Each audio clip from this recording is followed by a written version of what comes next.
मित्रांनो, चला बघूया आजच्या भागात नक्की काय घडलं आहे. तर आजच्या भागामध्ये इकडे जी राणी असते ती आता एकटीच पावसामध्ये तिथे आलेली असते आणि हे सगळं आता गोट्या बघतो आणि गोट्या राणीकडे पळत येतो आणि म्हणतो, काय ग राणी, इथे का बसली आहे पावसामध्ये, काय झालंय? आणि हे भावा, ह्या टायमाला तू इथे कुठं आलास? असं तो राणीला विचारतो. तर राणी म्हणते की हे बघ गोट्या, तू आता शांत हो, काही नाही, मी अशीच आली आहे सहज. तर आता लगेच म्हणतो, सहज नाही भावा, काय झालंय? इंद्रसरातून तुझी भांडणं झाली आहेत का? तर ते म्हणतात की नाही, माझी भांडणं नाही झाली. राणी म्हणते.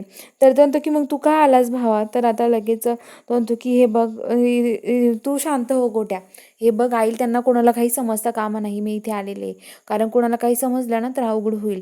तू शांत हो गोट्या. हे बघ, इंद्रसरांना काय झालंय ना मला काहीच कळत नाही अरे, ते खूप वेगळं फील करतायत, मलाच काही नक्की समजत नाहीये, काय करू मी तरी? तर आता लगेच गोट्या म्हणतो की नक्की काय चाललंय, मला तरी सांग ना राणी. तर आता राणी म्हणते की नाही गोट्या, तुला नाही सांगू शकत मी, आता मलाच काही कळत नाहीये, असं म्हणते. आणि आता तो तिला तिकडे घेऊन जातो. तर इकडे आता जो इंद्र आहे तो इंद्र खूप टेन्शनमध्ये घरी झोपतो.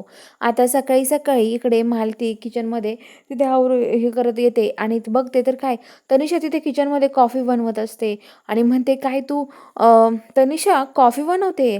तर तनिषा म्हणते की हो, तुम्हाला उठल्यावर एवढा त्रास नको ना व्हायला त्यामुळे. अहो मालती, काय झालंय तुम्हाला? तर आता मालती म्हणते की काही नाही अगं तनिषा, असंच. तर आता तनिषा बुवा म्हणते की मालती आई, तुमचं एक खोटं हसू बघतोय, तुम्हाला काय वाटतं मला कळत नाही? मला तुमचं एक खोटं हसू लगेच कळतं अहो, असं म्हणते. तर आता लगेच म्हणतं की हो ना. तर आता लगेच ते म्हणतात की हो, त्यामुळे तुम्ही खोटं हसू मला अजिबात दाखवू नका. आणि आता लगेच जी मालती आहे ती म्हणते, काही नाही, मला इंद्राचं टेन्शन आलंय, दुसरं काही नाही गं. तर आता ते म्हणते की हो ना.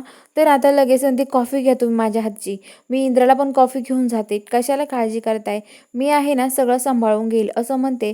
इंद्राला कॉफी घेऊन जाते, मालतीला कॉफी देते. मालती म्हणते, खरंच खूप छान झाली कॉफी. तर इंद्राकडे इकडे घेऊन येत असते. तेवढ्यात इंद्र तिचा ड्रेस बदलत असतो. हे बघून ती म्हणते, इंद्र सर सॉरी सॉरी हा. तर आता लगेच ती म्हणते की काही नाही, ये आतमध्ये, असं म्हणतो इंद्र. आणि आता आतमध्ये आल्यावरती तनिषा म्हणते की काय झालं इंद्र तुला? तर आता इंद्र म्हणतो, तुला कुणी सांगितलं की इथे यायला? अजिबात इथे येत जाऊ नको तू, माझं डोकं फिरतं तुला बघितल्यावरती, काही गरज नव्हती त्या दिवशी तुला तो ड्रेस राणीला द्यायची आणि आम्हाला दोघांना एकत्र आणण्याची, तू हे सगळं मुद्दामून केलंय मला माहिती आहे. तर ती लगेच म्हणते की इंद्र, तू असं म्हण की मुद्दामून नाही केलं असं सांग, चल, नाही तर मी बघ काय करेल, नाही तर मी राणीलाच फोन लावते, राणीलाच विचारते. तर इंद्र म्हणतो, शांत हो, काही नाही म्हणत मी तुला, असं म्हणतो. आणि इकडे आता जी राणी आहे ती बुवांकडे त्यांच्याकडे येते. आता राणी त्याच्या आठवायला लागते, पण आता राणीला सगळं काही इंद्राचं आठवत असतं आणि ती म्हणते की इंद्र सर असं का वागले असेल माझ्यासोबत, असं म्हणत असते. तर चला बघूया आता पुढील भागामध्ये नक्की काय ट्विस्ट असणार आहे. बघायला चॅनलला सबस्क्राईब करा.